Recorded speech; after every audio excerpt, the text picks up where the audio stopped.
Cellphone. Okay, tama.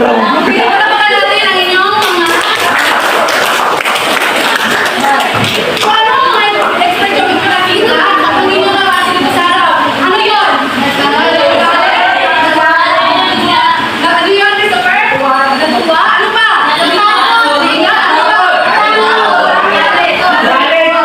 Malungkot. Okay, ano ba ang tawag sa mga ito? Mahusay. Figure ang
maraming salamat. Ito ay mga pangungusap na mayroong matinding damdamin. At masasabi din natin na ito'y pangungusap na padamdam kung gumagamit ito ng bandas na ano? Okay, exclamatory point kung tawagin sa Ingles.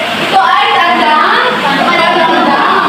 O paano niyo malalaman kung kayo ay nagbabasa ng isang kwento? Maaaring mga politikan. Paano niyo malalaman kung ito ay mayroong matinding damdamin? Mayroon po yung Christopher. Magaling. Salamat natin si Christopher.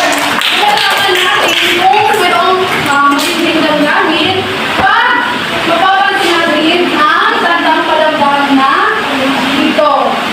Exclamatory point. Okay, balikan natin ang ginawang pangungusap kanina sa ating gawain. Ito ba ay nagpapahayag ng matinding damdamin? Talaga ba? Ito ba ay gumagamit ng tandang padamdam? Saan ang ginamit ay? Sumigaw. So dapat, ano pa dapat ang gagamitin? Tandang padamdam. Okay. Ito, tumahimik kayo lahat. Ano ba dapat ang batas na gagamitin dito?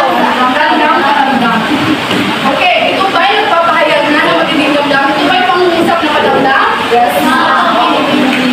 Nga, bakit nga yun? Dahil sa ano yun, Christopher? Tandang padamdam. Okay. So kung ito ay nagpapahayag ng matinding damdamin, paano pa dapat ang ekspresyon dito? Wala nang silbi ang lahat. So, paano pa dapat ang ekspresyon? Pagpapahayag ng damdamin, Margaret? Ito ay nagalit. So paano ba ito ipapahayag kung ikaw ay nagalit? Wala nang silbi ang lahat. Ngayon ka, Margaret. Ano yun? Wala nang silbi ang lahat. Wala nang silbi ang lahat. Yun ang pagpapahayag ng matinding damdamin. Ito, tumahimik kayong lahat. Sino bang, ano ba dapat ang expression na gagamitin dito? Ano dapat papahayag ito, Irene? Tumahimik kayong lahat. Bakit parang natuwa? So hindi ako ang expression. Paano ba dapat? Tumahimik kayong lahat. Ano ba, Margaret? Ano ba, Margaret? Ano yan? Tumahimik kayong lahat. Ganon! Mayroong expression na lang naman natin. Kayong lahat. So, sino pa bang makapagbibigay ng halimbawa ng pangungusap nyo ng matinding damdamin? Sino makapagbibigay? Okay? Natuwa. Maring natuwa. Sino pa ang gagawa ng pangungusap na natuwa? Okay, Margaret? Ang galing mo ni Margaret? Okay, Margaret, no? Matinding damdamin. Ang saya ko ngayon dahil nagawa ko na ang lahat. Wow! Ang saya naman dahil nagawa ko na ang lahat. Yun, ang pwede nilagay. Anong damdamin? Natuwa. Natuwa. Tama, sino pa makapagbibigay? Sino pa makapagbibigay? Pangungusap na yung matinding damdamin. Christopher? Sige, Christopher. Ano yun? Wala kayong pramata. Ano pa ang damdamin niya? Ano ang damdamin niya, Christopher?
ito yung ginagamit natin ng mga tao sa pagpapahayag ng ating damdamin. Dahil tayo ay mga tao, meron tayong meron tayong damdamin. Nakakaranas tayo ng ano? Nakakaranas tayo ng damdamin na ano? Malungkot. Ano pa? Masaya. Takot. Masaya. Ano pa? Nagalit. Okay. Bakit ba ang tao ay nagagalit? Bakit kaya? Ano yun, Irene? Bakit nagagalit ang tao? Muma, magaling. O, dapat natin siya. Ang tao, pag meron, ginawang hindi niya nagustuhan. So, paano naman kapag ang tao ay nasaktan? Bakit ba ang tao ay nasaktan? Ano ang logic? Bilang salitaan na hindi maganda. Ano yun, Arnett? Sinabihan na hindi maganda. Tumayo ka. Tumayo. Sinabihan na hindi maganda. Sinabihan mo na, hindi maganda. Magkakaroon tayo ng ano? Oo, tama. So, kapag nakita ninyo ang inyong minamahal sa buhay, na mayroong mahal na iba, yan ang mga kaibigan ko. Sa aking karanasan. Kung bakit ba tayo? Walang ng panahon para may pahayag natin sa mga tao at malaman nila kung ano ang dapat natin, kung ano ang damdamin na ating nararanasan. Okay, malinaw ba ang mga mag-aaral? Malinaw na ba ang pangusap ng kadamdam? Okay, talaga ba? Okay. Ganon. Papakatin ko kayo sa pagpapagpapag. Okay. Bawat sangkar ay bibigyan ko ng iba't ibang gawain. Okay. Mayroong mga panungkol dito. Ang inyong gawin ay basahin nyo lang at sagutin kung ano ang sinasagot dito. Okay? Tapos, isulat ninyo ang sagot sa papel na ito. Okay. So, kayo ay, di ba, apat na pakat na sinabi ko? Okay, dito yung unang pakat, dito yung dalawang pakat, at dito yung tatlong pakat, dito naman yung apat na pakat. So, ilan tayo dyan sa unang pakat?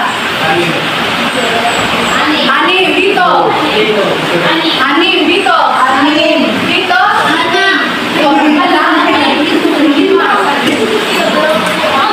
Lima lang. Okay. Dito, so, dito, maaari ko ang kita dito para maging anim sila para sa ating pangkat.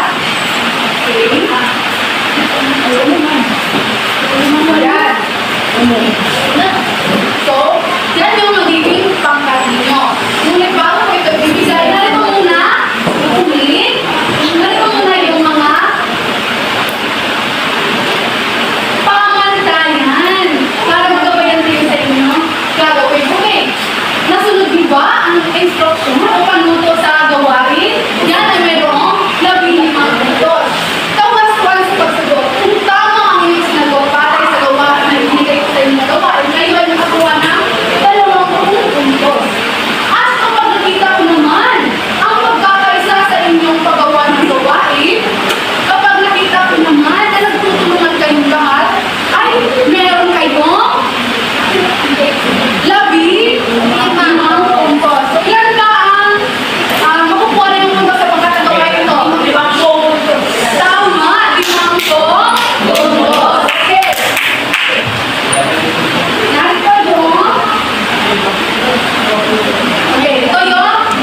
Dapat ang cook ang special na yung gawin. Tulad mo kanina, mayroong nasuno. Diba? Matatagal ka kapag mayroong sasabi ka, mami, may suno. So, ganyan, no? Tungkol sa paminusa na kalamitan. Okay! Nakuha na ba mga mag-aaral? Talaga ba? Okay, ngayon ay sagutin ninyo ang pagsusulit. Bibigyan ko lang kayo ng ilang minuto kung paano sagutin.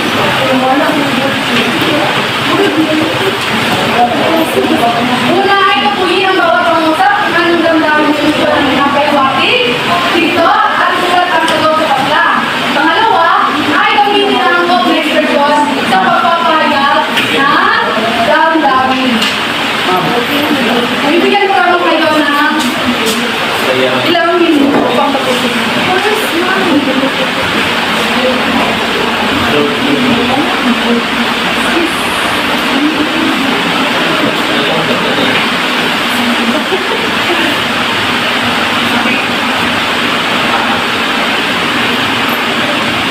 Okay, dahil tapos na ang ating oras, dito na magtatapos ang inyong klase at maaari nyo itong ipasa sa bibigyan ko na lang ito mabigang tutak na aralin.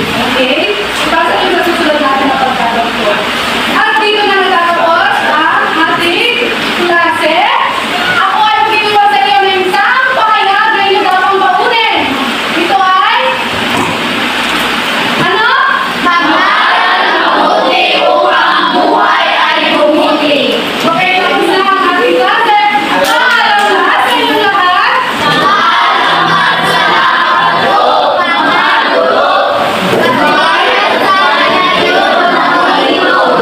Okay, pagkabayan din sa akin kayo ng Panginoon. Maraming salamat. Alam mo yung mga damping para sa lahat ng mga nakalawa? Ayan! Kumuha ng isa. Isa-isa.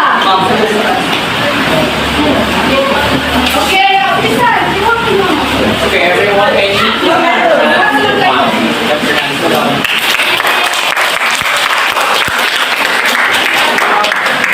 Good.